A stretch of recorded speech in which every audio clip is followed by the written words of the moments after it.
on the review, especially since Brother Akko became our co-host in January 2025, and our focus has been on the Caribbean. The population is primarily African descendant and Indian heritage presenting. At the same time, the organization I represent, United Black Association for Development Educational Foundation, UEF, the social arm of Zinc Fence Media House, in 2020 to 2022, we worked with an international team that focused on food insecurity at the time of climate change, learning from bottom up, community organizers, the impact of climate crisis on coastal communities. And so, because of that experience, the co-investigators were Italian, Tommaso Ferrando, and British professor, Dr. Jessica Paddock, of the University of Bristol. Ferrando, Tommaso is from the University of Antwerp now. Because of those links, and it was the first time UF did environmental justice work, is how come I expanded my circle of credible, knowledgeable, primarily scholars and activists when it comes to environmental justice. And so, with the upcoming proposed Port of Belize, approximately $900 million development to expand the cargo and the cruise berths at the Port of Belize Limited, I had to contact someone who knew more about ports and the impact of ports on communities and the lives of people in those communities. So that's how come we have Francesca today. Francesca, I have never before, until I got in contact with you, heard of a human geographer. Brother Akka said he knew about human geographers. Brother Akka, how come you knew about human geographers? Well, because human geographers study how particular set of circumstances, sociological and other things impact communities. So, especially in some of them have been in the what you may call the energy sector in Trinidad. To talk about the impact of the energy industry on coastal communities, which where I'm from is a coastal community. So I'm familiar with the terminology, and I've met I think at least one human geographer. They map population groups from what I understand, different how I sort of liken it to it's a kind of advanced sociology. She might be able to define it better, but I know sociology is the study of society, and I think human geographers, part of their work intersect with sociology. So, from my understanding, that's what I understand of it. So maybe she might be able to enlighten us more. This is my basic understanding of it. Thanks, Brother Akka. Francesca, how did you become a human geographer? Tell us a little bit about you as an Italian woman. Tell us. Yeah, but first of all, Sir Mutota said very good things. It's quite accurate. Accurate.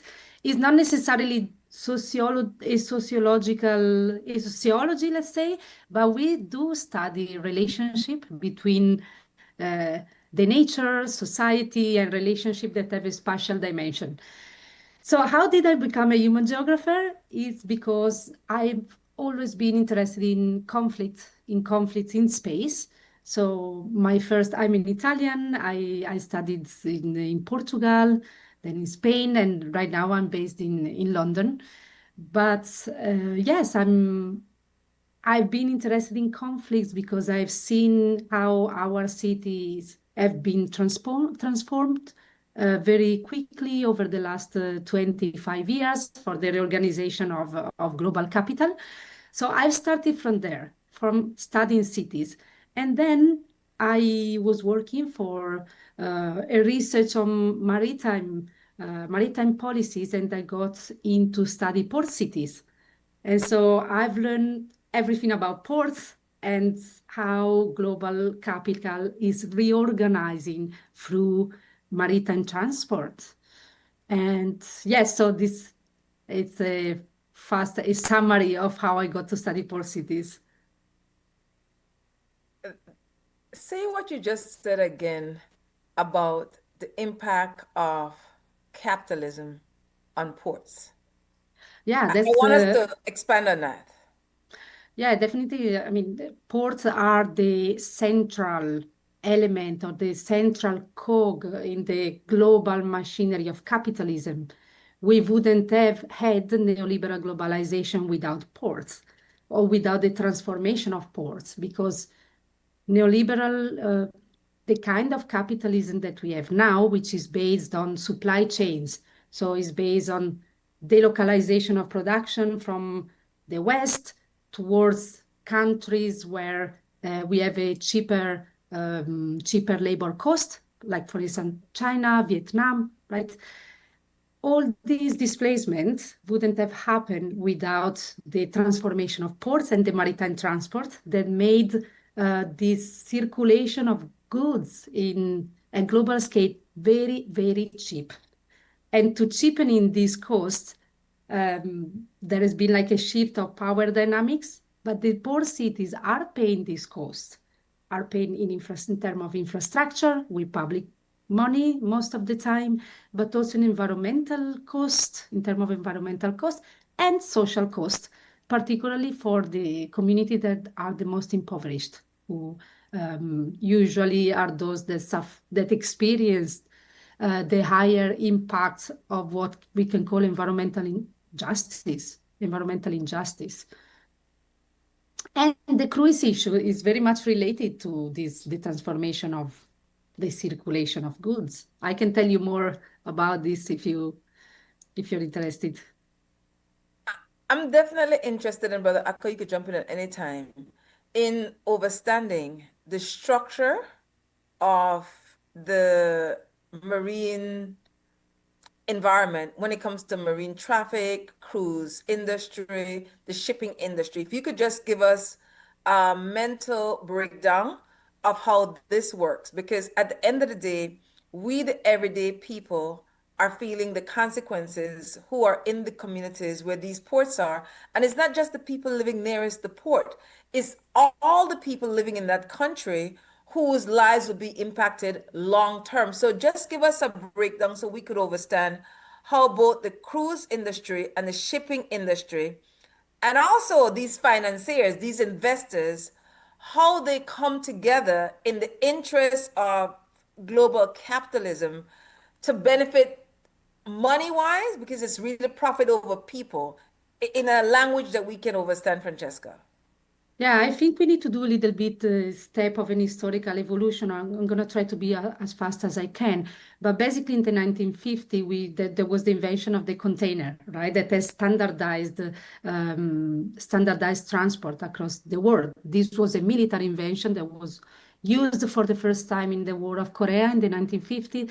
But then an American entrepreneur that was transporting goods in trucks decided to adopt this container, and in 10 years, it became the central technology that has transformed forever global transport. So what's happening with the container? The container is making transport cheaper, because on a ship, you can organize the space better. So the ship started growing. Larger is a ship, lower is the cost of transportation for a at unitary terms, right? So the ships are starting growing, especially after the 80s, where, let's say, if in the 80s a ship was transporting 5,000 maximum, 5,000 containers, now we have ships that transport 25,000 containers. And this means adapting all the ports around the world, because bigger ships, that are those that transport the goods in the cheapest way, also need to adapt ports with larger infrastructure, dredging, so modifying, first of all, building this massive, monstrous infrastructure, very often with public money, with public fundings, public resources, and then modifying the very ecosystem on which the city depends. So dredging is a very direct, massive environmental impact, and this then modify all the marine biodiversity and the community that depends on it.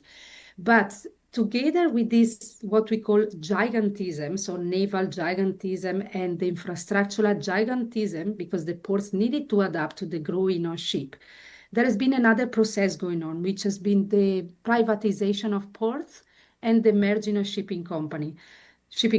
Basically, at the end of the 80s, there were many shipping companies, but the deregulation that accompanied neoliberal globalization allowed shipping companies to merge between each other. And so we ended up having an oligopoly, which is basically 3-4 companies controlling the 80% of the geography of total transport.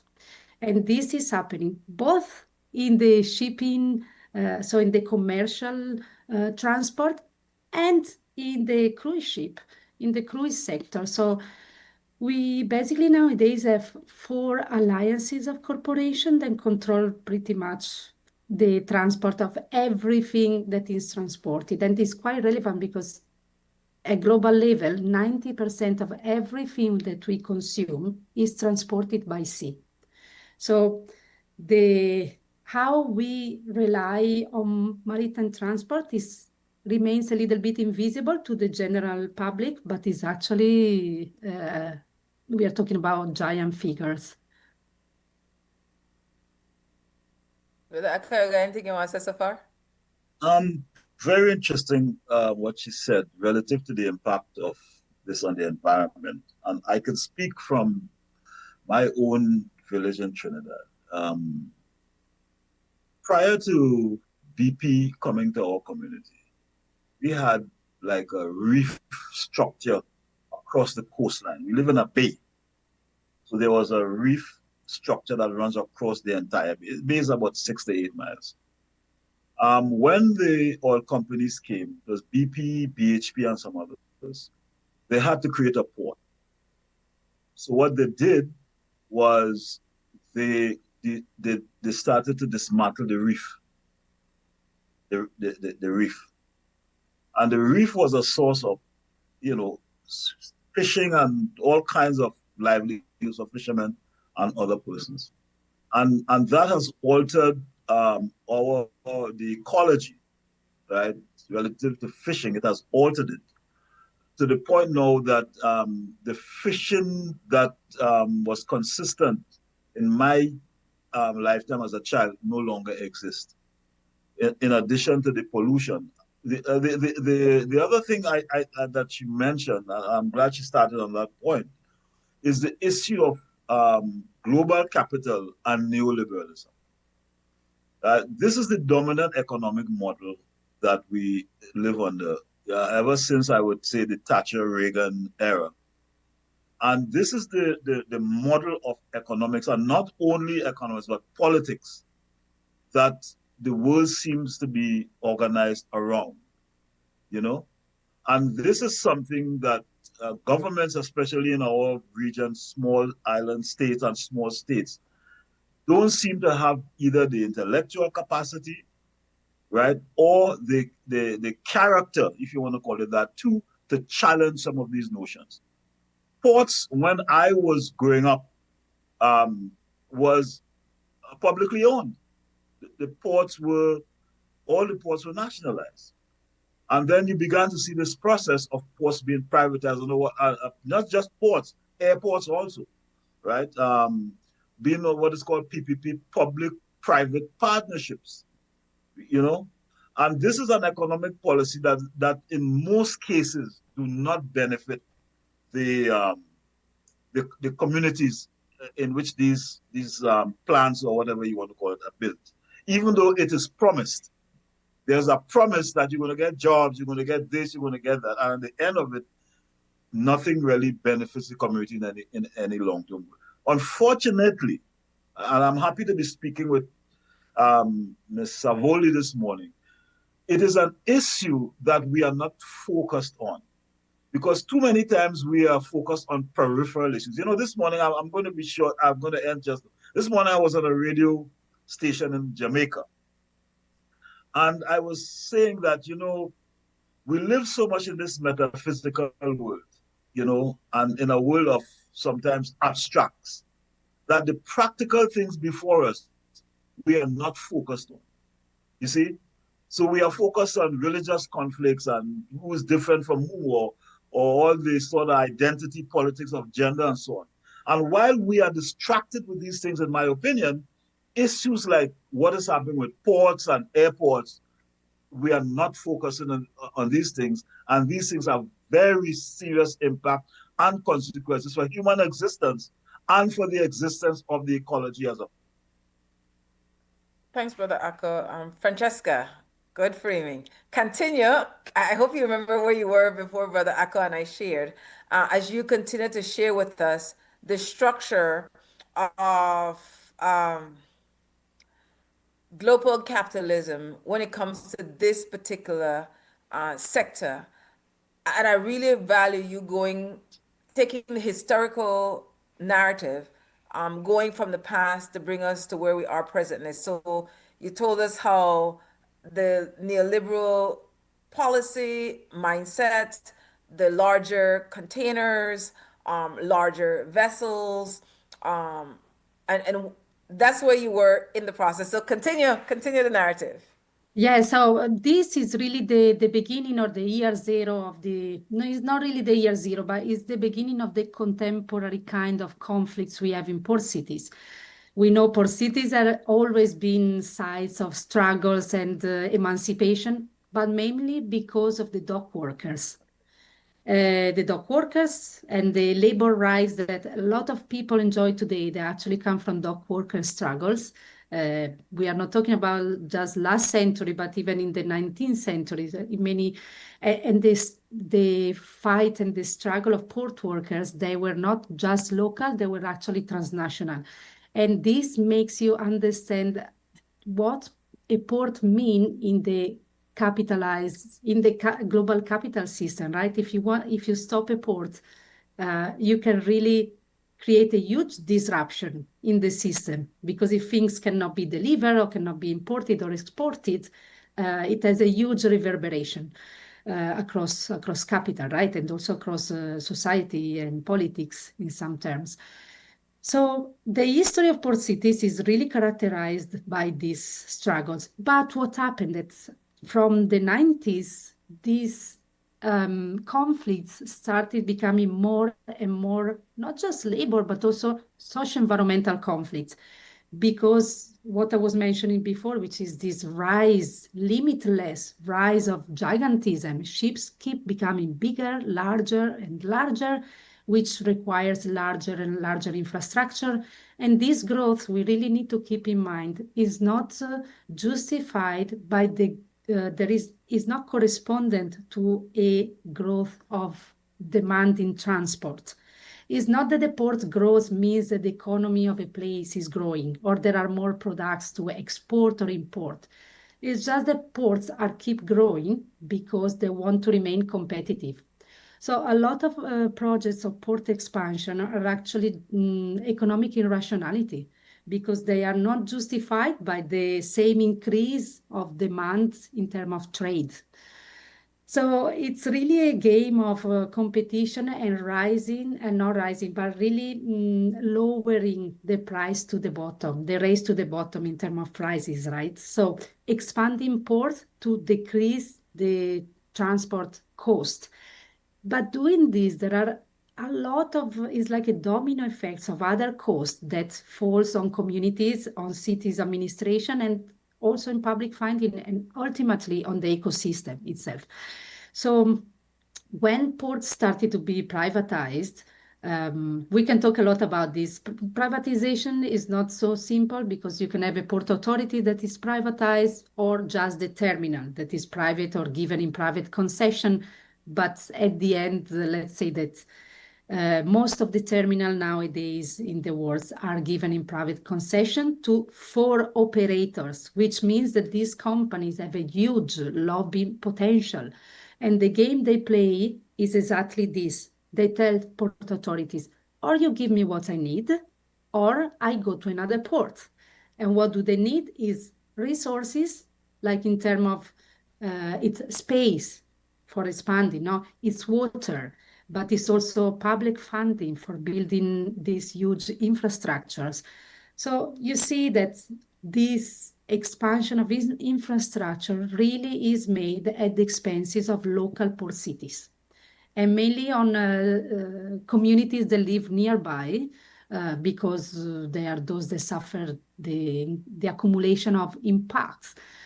But not only these communities, because the impacts are really, the scale of impacts are really big. So the community living nearby the ports are obviously the front line, but then you have also fisher folks that live maybe further, or even people in the center of the city, because what's happening with the expansion of logistics and the expansion of the cruise sector is that these two sectors are redesigning our cities, our spaces, our relationship with the environment according to their needs.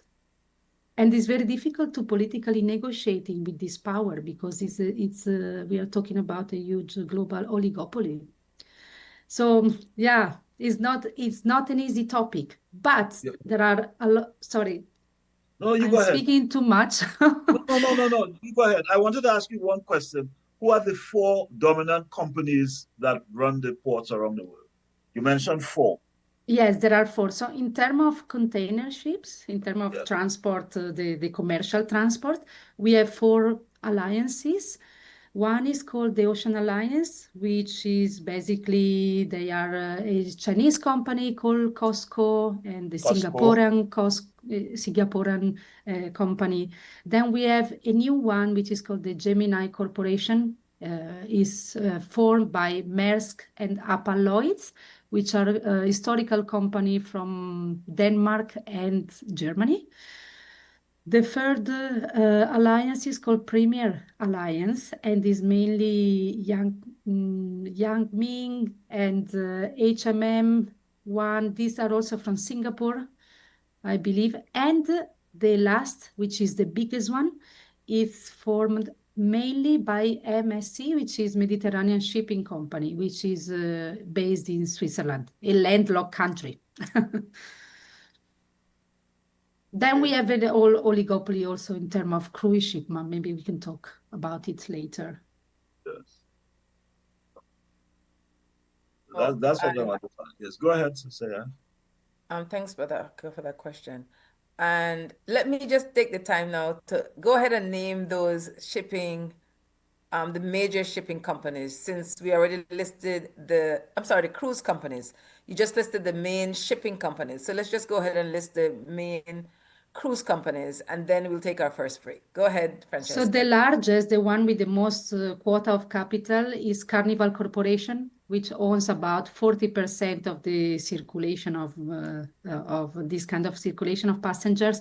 Then we have Royal Caribbean Group, which is about 25%. We have a Norwegian Cruise Line Holding, and MSC, again, Mediterranean Shipping Company, which is a family-run company that owns both container ship and cruise ship. That's four of them? Yes. Okay. Carnival, Royal, Norwegian, and what's the other one? Carnival Corporation is the biggest one. Yes. Then we have Royal Caribbean Group, which operates very much in your area. The Norwegian Cruise Line Holding is also operating very much in the Caribbean. Yeah. And the MSC. MSC. Yeah, MSC Cruises. MSC somewhere. MSC is Mediterranean Shipping Company. Oh, it's Greek. Is it Greek? So the father, the CEO is Italian, but is based in Switzerland. Switzerland, okay. Okay, excellent first half hour. We're having a conversation with Francesca Savoldi. I hope I'm saying your name correct. And she's a human geographer and founder of Contested Ports. On a go up online and put in Contested Ports. I have to do a crash course by Wednesday night at 6:30 that a environmental social impact assessment consultation at the Best Western Hotel. Now, I never find out the ad where they have the run said a meeting is at 7 o'clock p.m. But when I had on the Chief Environmental Officer, Anthony Mai, on Friday morning on Wake Up Billy's Morning Vibes, he said the time changed to 6:30. My question is, can they just randomly change the time, which is different from the advertised time. To my knowledge, the environmental law say they have to 2 weeks ahead of time, they have to consistently run the ads. So the fact that only they change the time, I think would need for reset and start to run the ads then all over again for 2 weeks. But I'd check in with them because I'm not sure that's how I'd interpret the law. I'd look for more time so that we could bring awareness to Belizeans at home and in the diaspora, because this is one Belizean owned port now. We just buy it back for millions of dollars from a private developer. And so Belizean people only organize people and save the people. This is enough for we interests. So we're going to talk more with Francesca when we come back after this break. Thanks, Brother Akot. Thanks, Francesca. Thank you.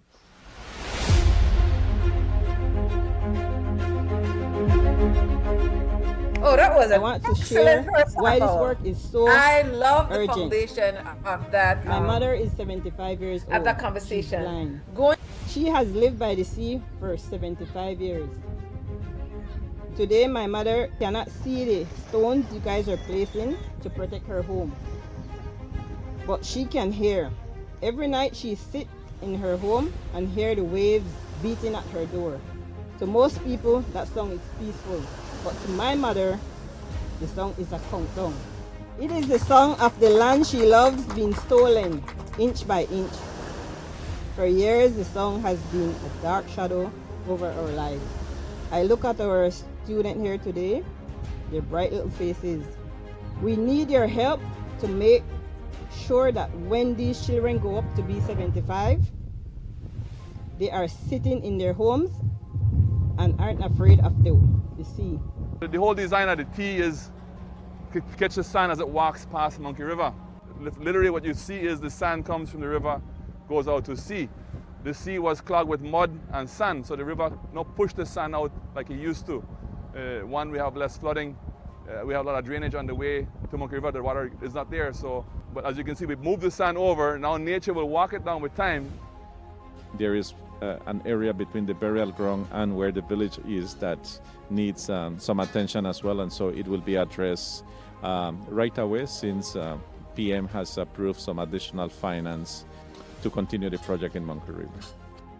I am very proud that Minister Osman Martinez, the area representative, along with Oscar Kenya, they saw the necessity, one as the area representative and one as the Minister of Rural Transformation. And then along with the support from my office that we managed to do this, showed us that we just need to put a little bit more investment and we can do the entire area. So I said, you know what, give me an estimate, we're going to do it. We are going to save Monkey River village and going to make it into one of the more beautiful villages in the country.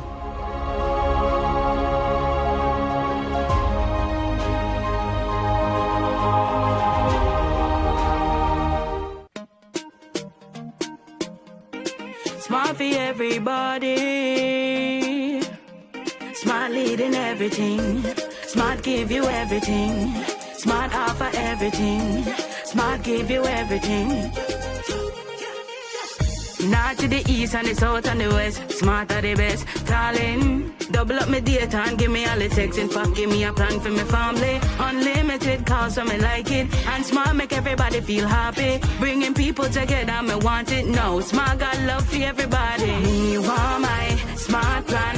Want it right now. Me want my Smart plan.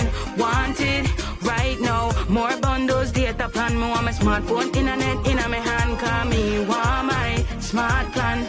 Want it right now.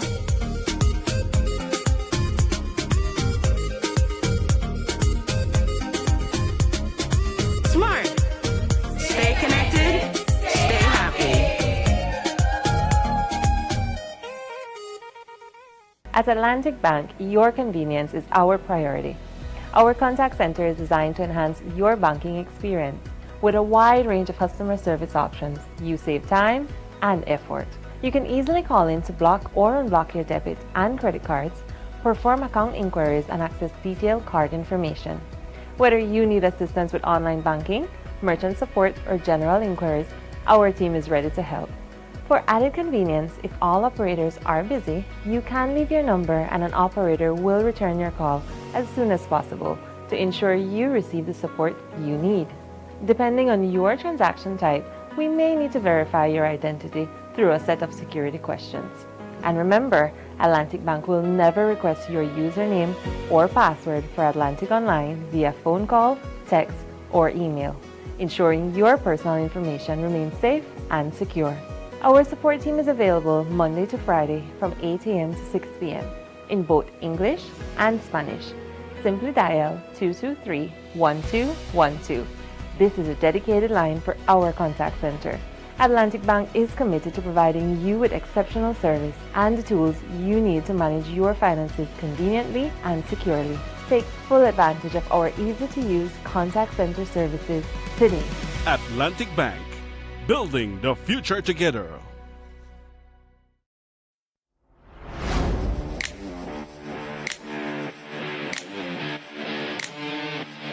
Every great job starts at Brothers Habet, with the best supplies and the right support, including free delivery on site, so you can focus on the job.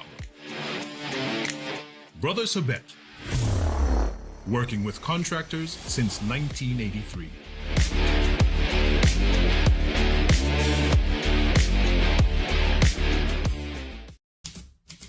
In a democracy, what is good for the government cannot be bad for the people. And what is good for the people cannot be bad for the government.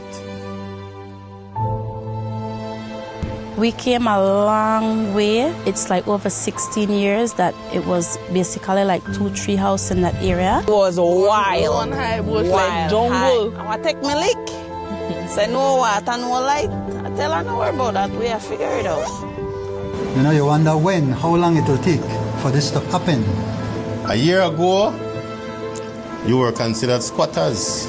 We made a picado and we came in. I made a teenager. Everybody said it was swamp, it was swamp. When we get in here, it was like gold.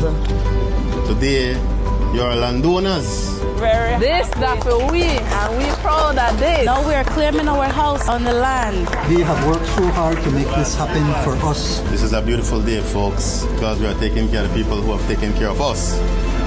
Because we wouldn't be here today without you.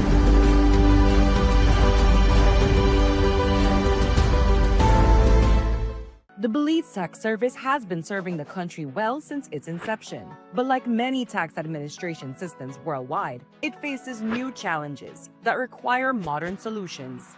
The Semi-Autonomous Revenue Authority, SARA, will be established by legislation that will modernize how Belize administers taxes.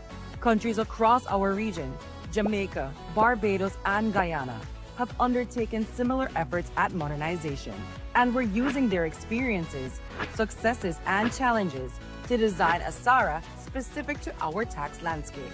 SARA will operate under the Ministry of Finance with an advisory board comprised of experts in finance, tax, law, and public administration who will provide sound guidance while maintaining the required oversight of public funds. SARA will provide the framework for modernizing tax administration, improving the way we serve taxpayers, and supporting Belize's development. A semi-autonomous revenue authority, SARA, will create opportunities for improving human resource management, accelerating digital transformation that reduces turnaround time and paperwork, and providing more responsive customer service while maintaining strict accountability standards. SARA, a progressive tax administration for a modern Belize. Nobody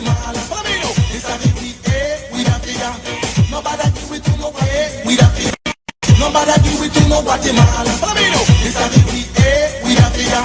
Nobody do it to no Guatemala. This a me, my name is Pupa. Belize me come from the Belize City area. 110% Belize and proud of it. No, tell me the maritime area. Long time ago agreement by the slave master. Talking about the head on the Belize and the lobby.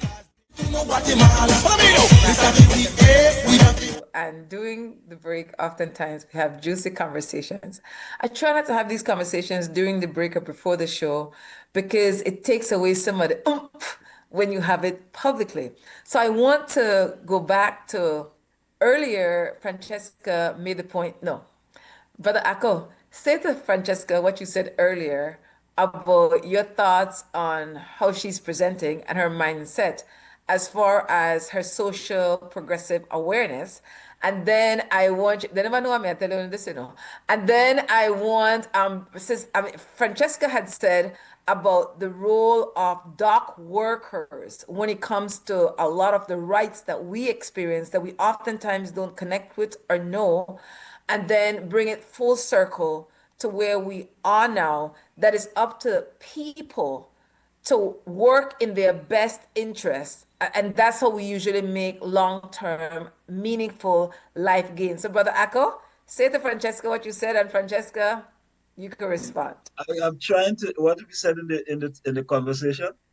I don't want to put what her you on the said about your take on her mindset based on what she yeah, said. well, So, I don't want to put her on the spot and say it publicly ideologically, so because you don't want to label people, but I get I get the sense that there is a bit of what you may call a class analysis of what is happening, you know.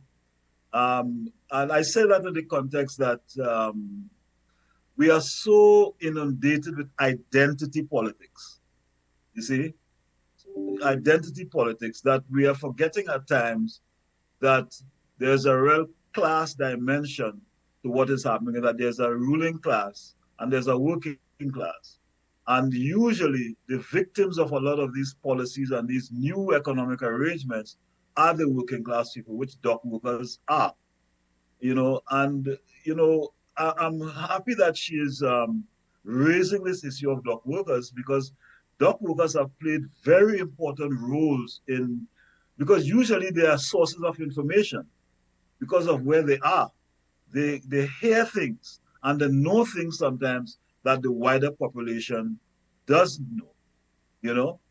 And so the example I was giving was a case in Trinidad where there was a ship that arrived with connections to South Africa, and during the apartheid era. And the dock workers, they refused to load the ship or to empty it. I think the ship moved on to Antigua, and the Antiguan dock workers were involved, were contacted, and the unions there also took action against that particular boat that was going to carry arms to South Africa. So, but the critical thing to understand here is that at that time you had powerful trade unions. Part of the process of laying the foundation or the conditions for these neoliberal and these you know, globalist set of economic policies is the destruction of trade unions, right, which were critical in shaping and making people understand the dangers of some of these you know, economic models and so on. She speaks about oligopoly. And it is so interesting that, you know, I've been rereading recently some of the Lenin's works and so on.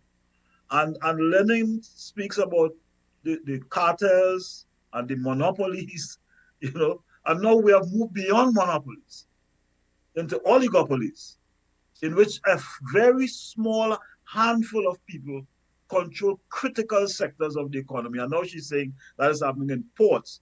And so it is bigger and bigger. And then what is happening?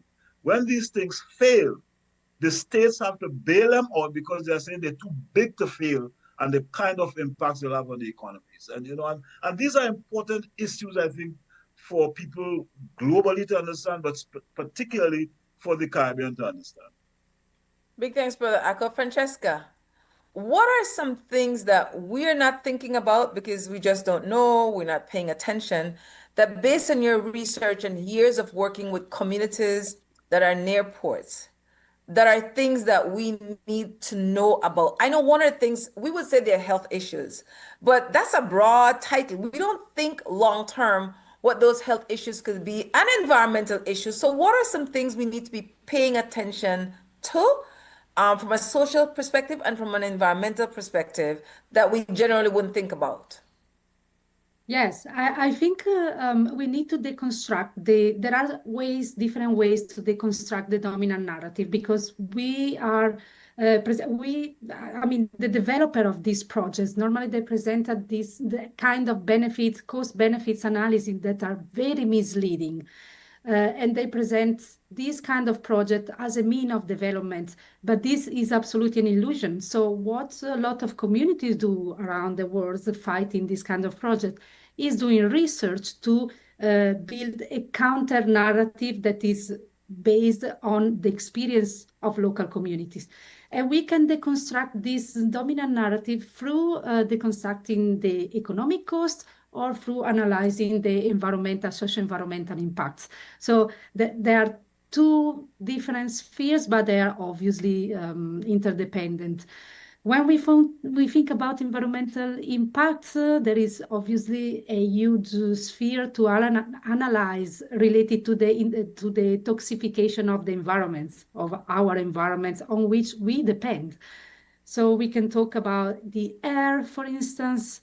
This is quite stark images because some studies in 2022 have shown that 250 cruise ships produce the same pollution of 1 billion of cars. So in terms of SOx, which are sulfur oxides, then 40 other studies have shown that 45 cruise ships produce 10 times more than all the city's cars. So we really need to analyze the component of this toxification of the environment, because this is obviously tremendous for the ecosystem, but it is then translated into public health issue, which also have an economic cost. So in Italy, we had a study made and published in 2020 that have shown that it was done in the port of Civitavecchia, nearby Rome, which has shown that within 500 meters of the port, around the port area, there was 31% more increased mortality due to lung cancer and 51% more increased mortality due to neurological diseases. So, and this is the determinant here is port pollution, and this in particular atmospheric pollution. But yes, then recently we are seeing also a lot of so-called greenwashing policies, right? That's ships, the sector is adopting. I don't know if you've ever heard about the scrubbers, for instance. This is a strategy that the cruise ship is now adopting. In the attempt of pretending to be cleaner. So the scrubbers basically are sort of filters that they put on the chimney to capture the biggest particles, like the PM 2.5 of the that would deposit in our lung. So these scrubbers capture this biggest particle and deposit it somewhere. But what do the cruise ship do is that they discharge this particle into the water. And this is an evidence of how pollution cannot be dematerialized. So, or it's air, or it's water, or it's something else.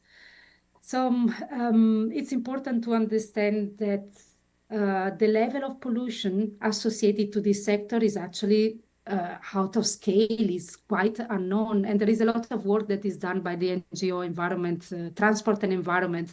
So on their webpage, they have a lot of reports and also summarized reports that are quite easy to and quick to read.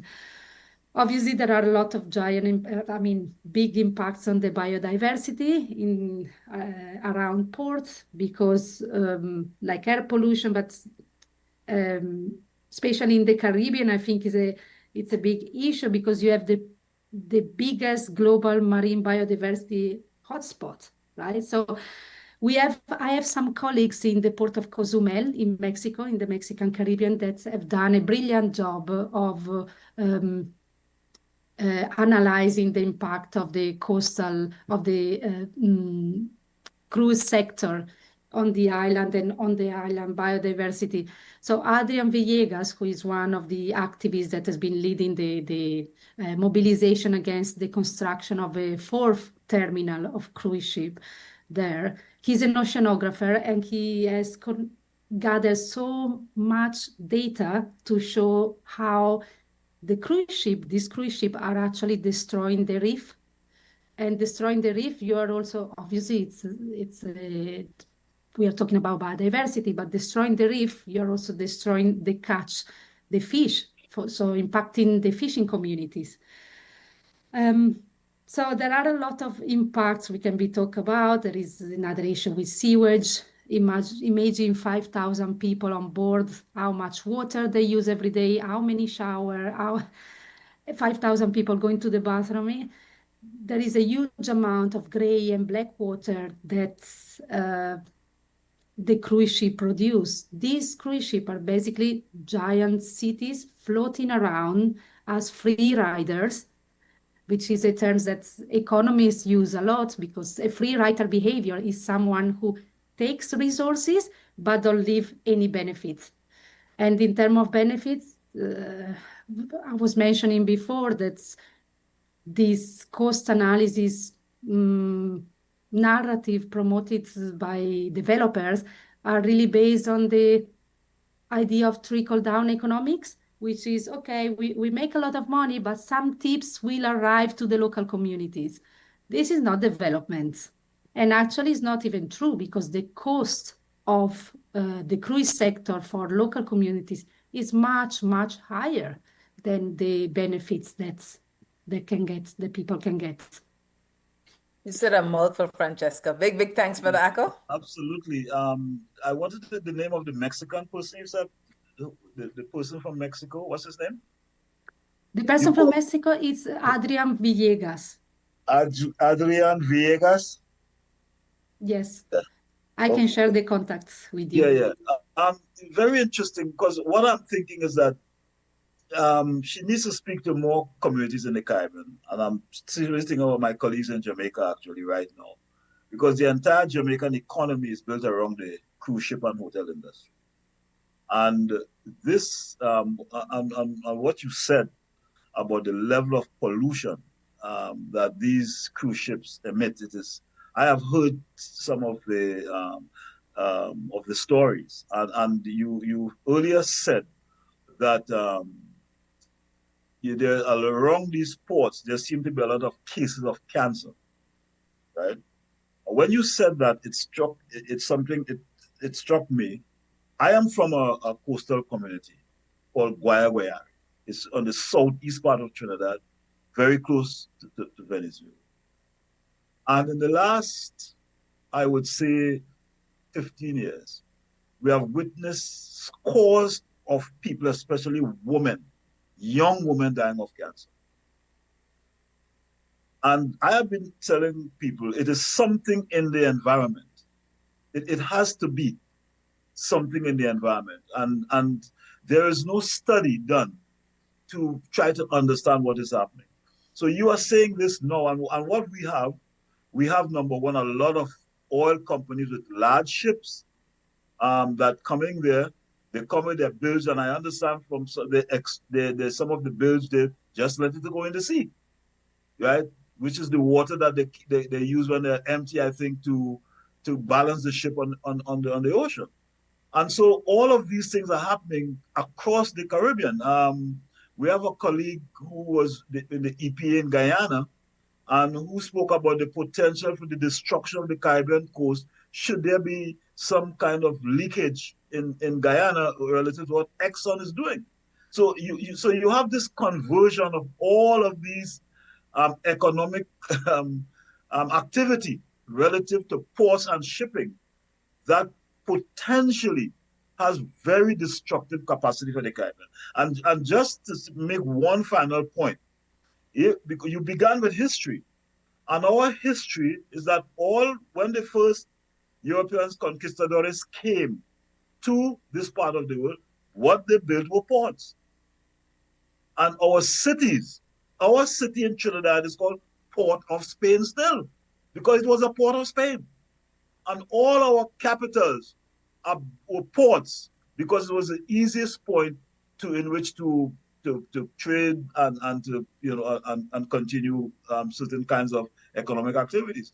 So we have had this history of on the coast being used as means of extermination, enslavement, and what you may call coercive economic activity. And here it is again, after years of independence, a new model is imposing itself, which is similar to the old model.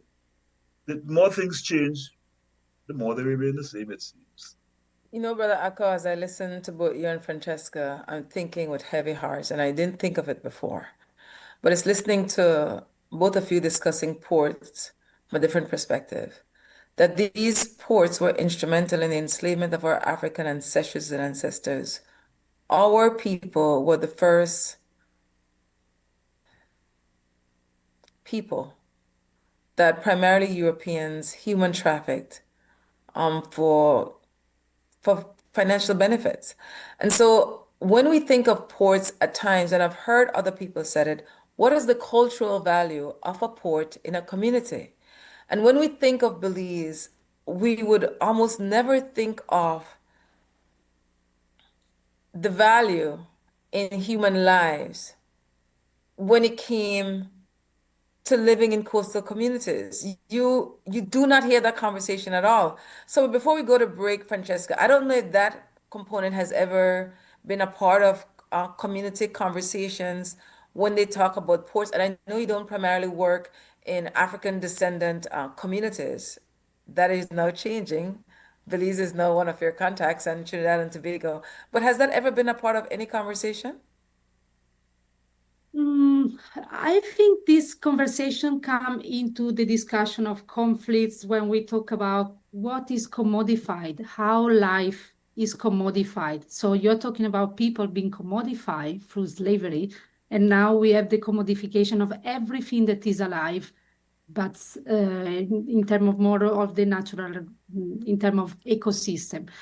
And what has really remained, and the main characteristic element of ports, is the extractive capacity that this infrastructure enables. So where there is a port, where a port has been built, was rarely just for putting two places in contact. It was for extracting, for transporting material from one place to the other. So yes, there is a big colonial history of ports, indeed. It doesn't emerge much in the conversation I have with other community around the world, because there is a huge focus on the present and on the conflicts and the legal struggles, and so it's very much concentrated on the present. But indeed, if we want to extend the conversation, definitely this is the history of ports. Big thanks for that. Anything you want to add before we go to break? Either one of you have another 3 minutes before we go to break.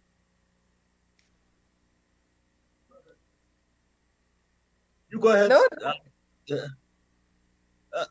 If we have the time, it's a very important issue, and because we have a very what I call dysfunctional relationship with history in the Caribbean, we are not understanding the role that ports play in terms of our evolution and where we are.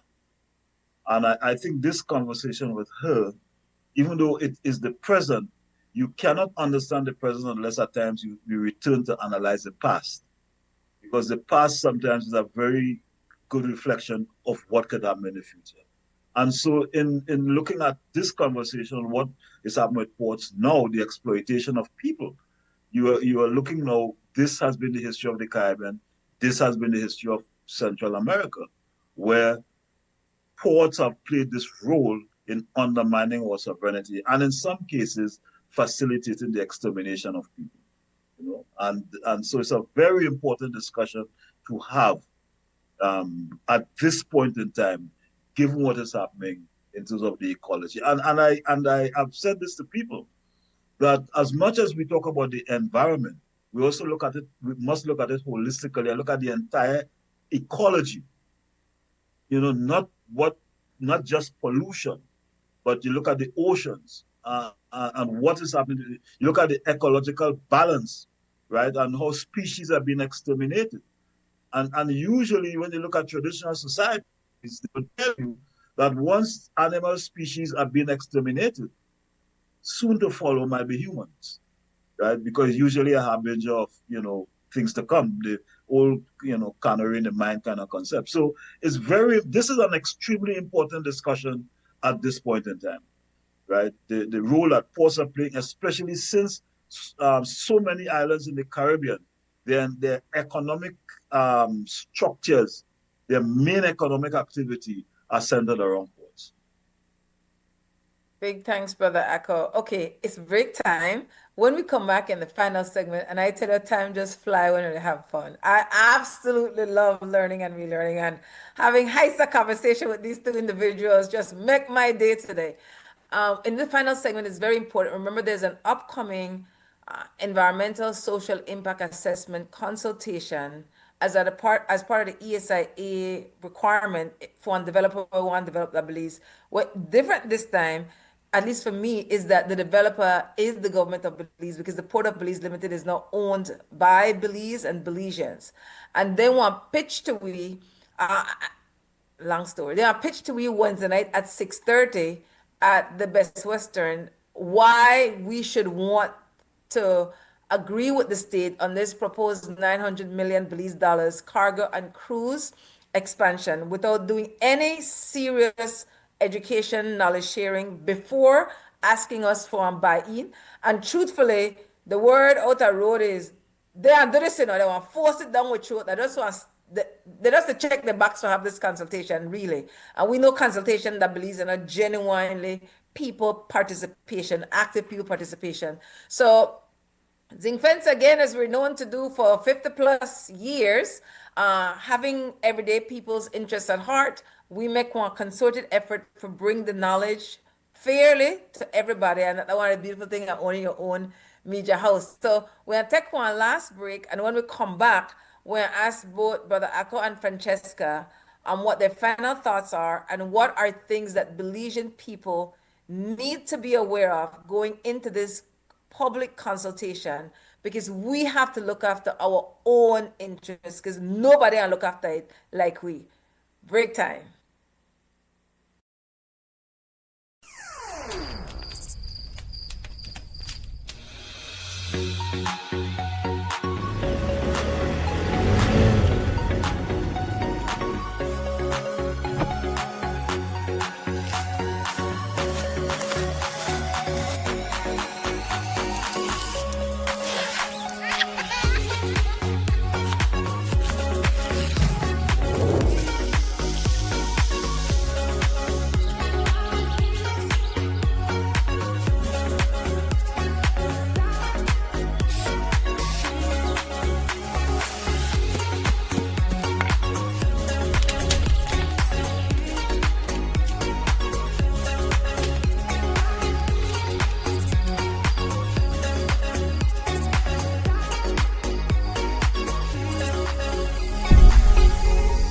Explore the great outdoors with Benny's Quality and Savings.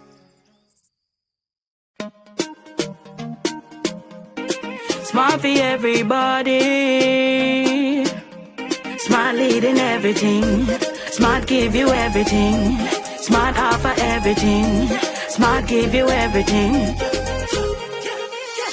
North to the east and the south and the west. Smart are the best. Darling, double up my data and give me all the text. In fact, give me a plan for my family. Unlimited calls, so me like it. And Smart make everybody feel happy. Bringing people together, me want it now. Smart got love for everybody. Me want my Smart plan. Want it right now. Me want my Smart plan. Want it right now. More bundles, data plan. Me want my smartphone, internet in my hand. Cause me want my Smart plan. Want it right now.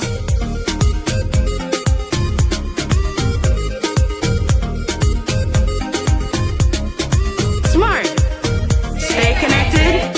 Stay happy.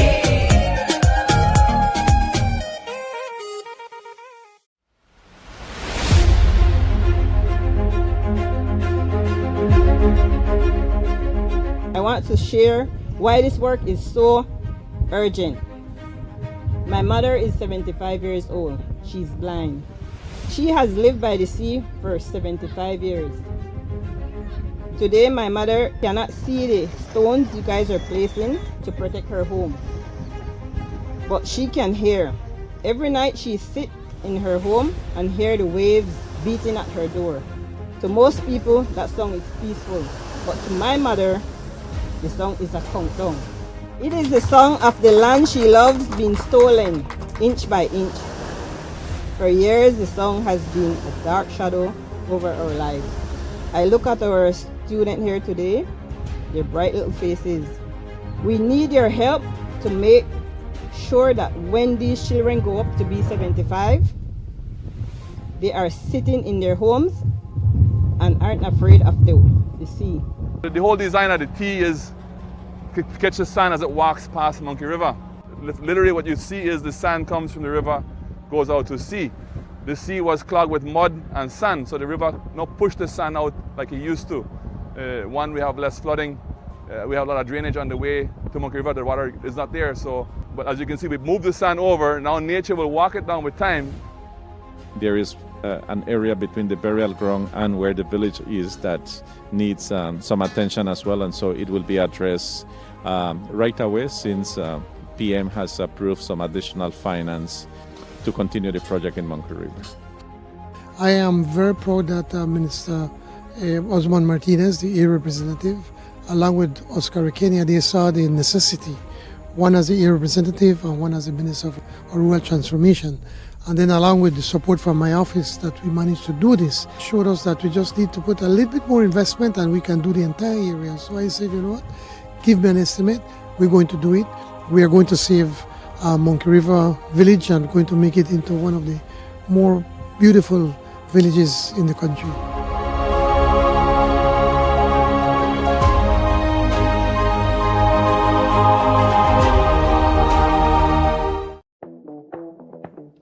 February is all about Honda. Get special pricing and discounts on all Honda products. Enjoy up to 25% off select Honda products and 20% off Honda parts. Don't forget your B-Bucks whenever you make a purchase. Love your Honda is all about deals and discounts on Honda products throughout the month of February. Only at Benquip Equipment Parts Service.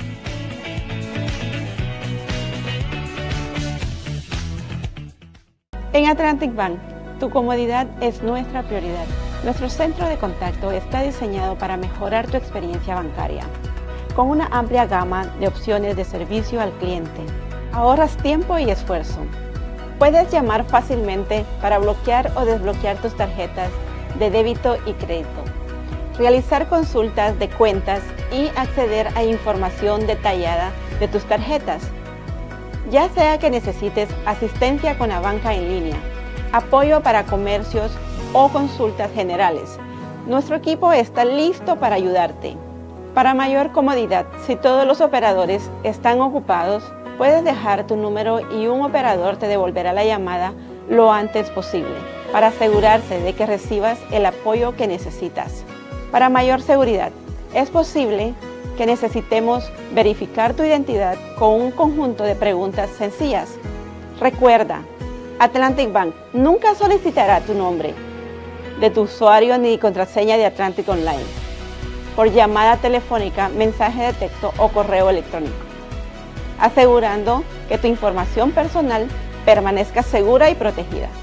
Nuestro equipo de apoyo está disponible de lunes a viernes, de 8 a.m. a 6 p.m. en inglés y en español. Simplemente marca al 223-1212. Esta es la línea dedicada para nuestro centro de contacto.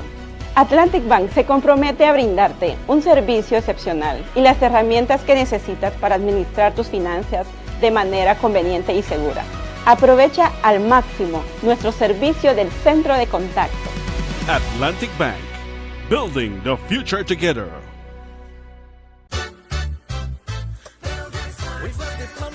Electrical. We've got the paints and the brush and light fixtures. That's for sure. We've got steel, cement and tiles galore. And so much more. We've got everything in that store. We've got windows and doors just for you. In our store. We've got sheetrock, plywood and hardwood too. That's for sure. Tools for gardening and the great outdoors. And so much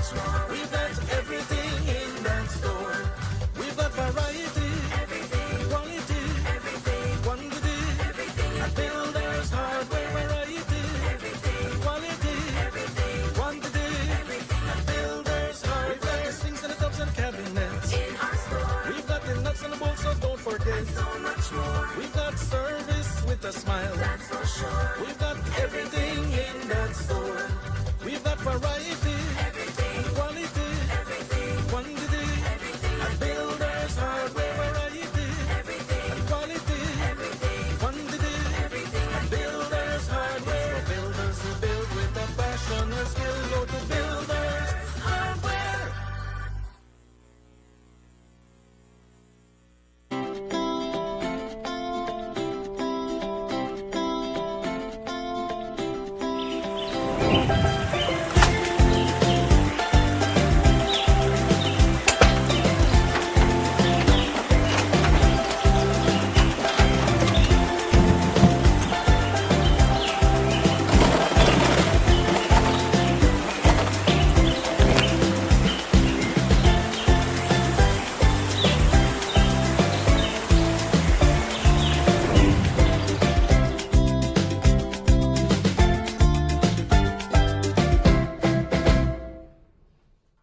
Guatemala, Flamino, this a GTA, we are bigger. Nobody give it to no Guatemala. This a me name is Pupa. Believe me, come from the village. Nobody give it to no Guatemala. This a me name is Pupa. Believe me, come from the village city area. 110% Belize and proud of it. Don't tell me about maritime area. Long time ago, agreement by the slave master. Talking about the head on the Belize and dollar because patriots. All people who love them country, bad love them homeland. That I know of are Francesca Savoldi. Thanks to Master Veranda, my lifeline person, for making this connection. Ahead of the Government of Belize, Department of the Environment, Environmental Social Impact Assessment consultation scheduled for this Wednesday, March 25th at the Best Western at 6:30 p.m. There has been a time change. It's hybrid. You could be in person or you could join by Zoom. I'm hoping Francesca and others can join us by Zoom and put their 2 cents in. Francesca, I was asking in this last segment to share some things that's absolutely essential for us to know as Belizeans going in. Oftentimes, you don't look at the financial component of building ports or expanding ports in any meaningful way. And you've mentioned it a couple times of how these decisions will impact the lives of people long term. So what are some of the things that you want to alert us to going into this community council? And oftentimes in Belize, they don't say the S in the ESIA, they would say EIA, and that's telling to say how they don't think about people. People are not centered in these conversations. From the fact that they don't use the S, that's my 2 cents, in the ESIA. Yes, I think it's important to look very well at deconstruct or dig into the justification of the projects in terms of cost, analyzing cost benefits. So trying to understand who is winning, where are these money coming from, and where are they going? So having a picture of what who is getting this money that are public money, right? So, public funding. So I think it's important to understand or analyzing the cost and the primary cost that are financial costs, but also we need to keep in consideration that there are environmental costs that are direct and indirect. So this is an important issue to think about. Not just because there are costs that are directly they can become monetized quite easily, like for instance, I was mentioning before, dredging. What are the consequences of dredging? These can be perceived quite easily, but we also need to think about the accumulation of the impact. So having a clear picture of what is needed to make this port, what are the resources that are required, that are demanded from the city, the public resources and the resources of the community. I think people need to have a clear picture of that. So it's because I've seen the survey that you have shared, and the survey is mainly is the biggest part of the survey is about characterizing the socio-demographic or the respondents, which as a social scientist, I understand that is important to to collect this kind of data, but really the questions about the opinion and the perception of people about this project, there were just few very superficial questions. So I think it's important to demand more, have a clearer picture of what is being used and what are the consequences. What type of questions do you think ought to have been on that survey that would have empowered people? As it is, there was no awareness or education campaign. So I find it unethical to ask people to participate in a conversation as complex as this one without any prior knowledge or true analysis. What type of questions would you have felt more comfortable or you think would have been more adequate to ask of the community? Because it's one of the things they're going to pull. One of the reasons the prior developer was denied the ESIA twice is that there wasn't adequate community dialogue, awareness. So now their check mark is we did a scientific study as if that is enough, and it's absolutely not. So I'm glad you brought that up. What do you think would have been a more adequate survey based on this initiative? I think people should get to know better about the benefits. It's just the benefits. It's really superficial how it is treated in this. So the benefits should be categorized for people to understand, because the dominant narrative that these kind of projects are bringing jobs. What kind of jobs? How many? For what? For how long? Is that for construction? Is this for shops that are going to be open? So really characterizing the benefit, the supposed benefit of this project. I think this is important for structuring and shaping a strong grassroots counter-narrative. And then obviously comes the environmental part that's needed more to be, the question needed to be more characterized. Thanks, Francesca. Brother Akko? I wanted to return to a point Ms. Savoldi made earlier relative to the counter-narrative, which she mentioned again, that there has to be an attempt to create a counter-narrative. I know you just mentioned it, but could you elaborate on that a bit more from a community's point of view?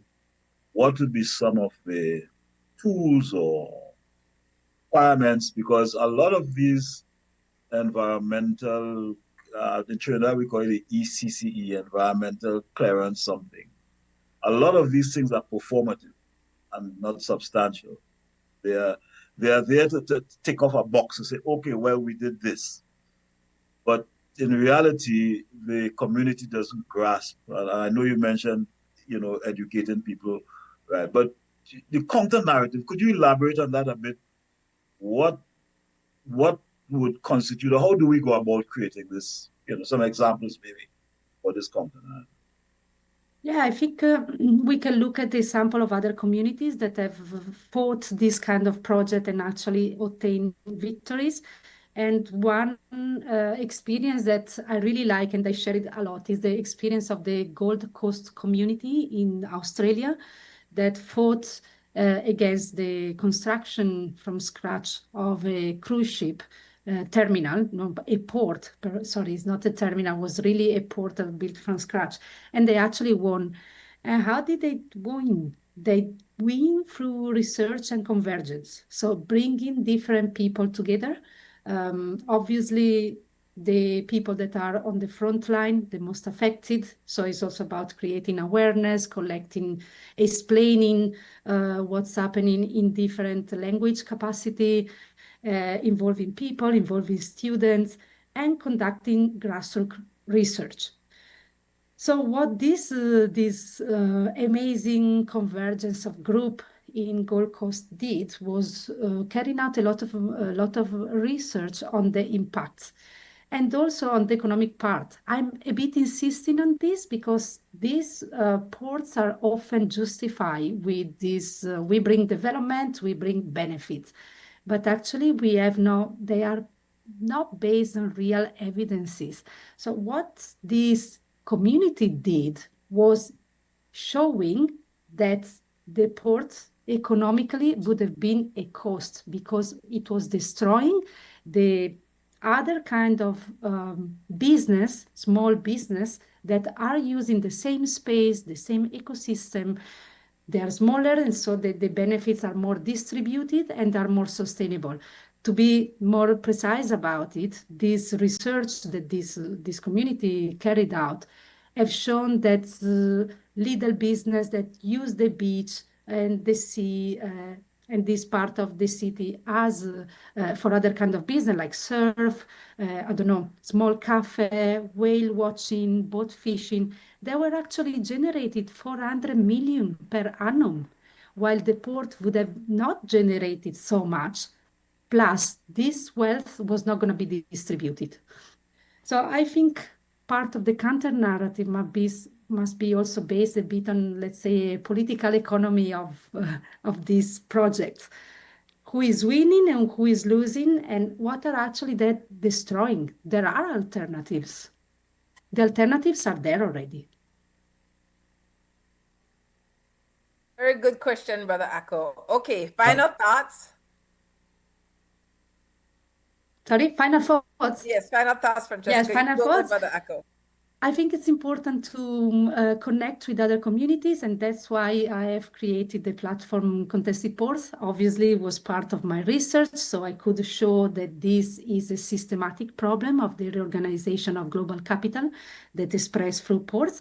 But it was also a means to show that communities are not isolated, and we can actually learn from each other's experiences.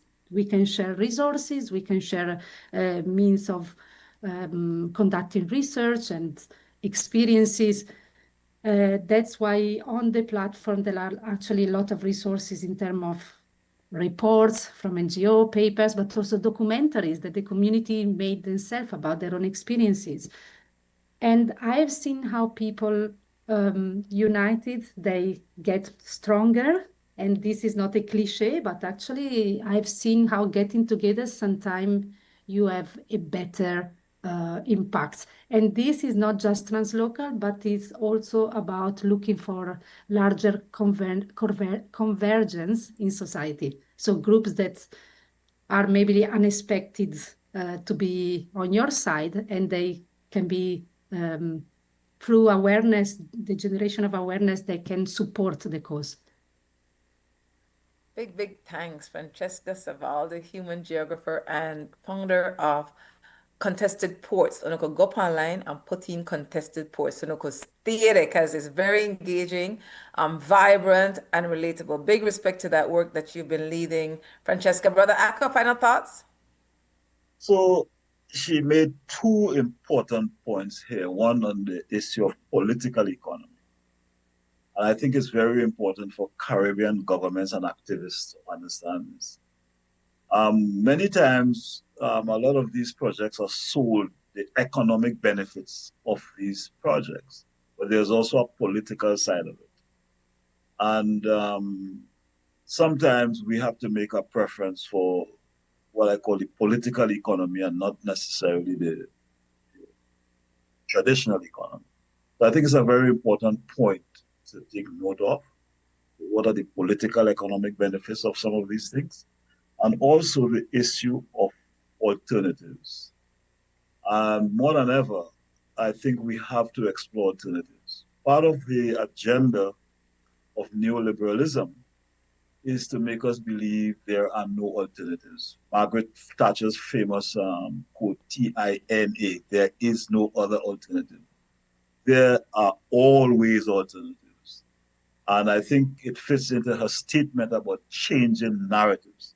We have to create narratives that give hope, that offer people new perspectives, so then that create alternatives. And this is something Fidel Castro spoke about all the time. We must imagine a different world.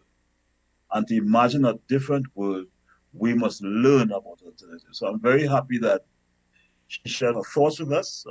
They're very much aligned with my, what I call left-wing ideology in most instances.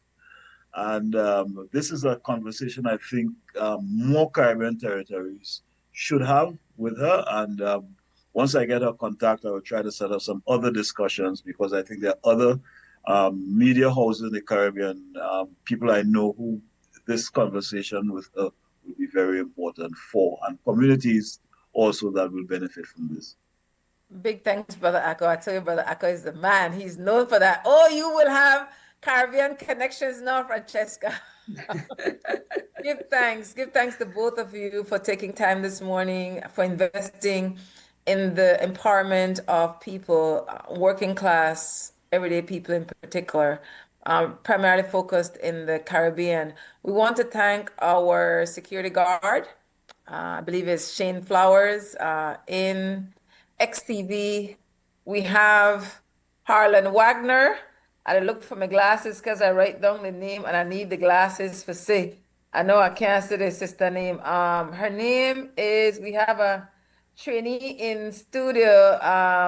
Jamarta Thompson is the trainee MCO. Harlan Wagner is supervising her. And downstairs in Creme Radio, I believe it may be Larry Guerrero, if I'm not mistaken.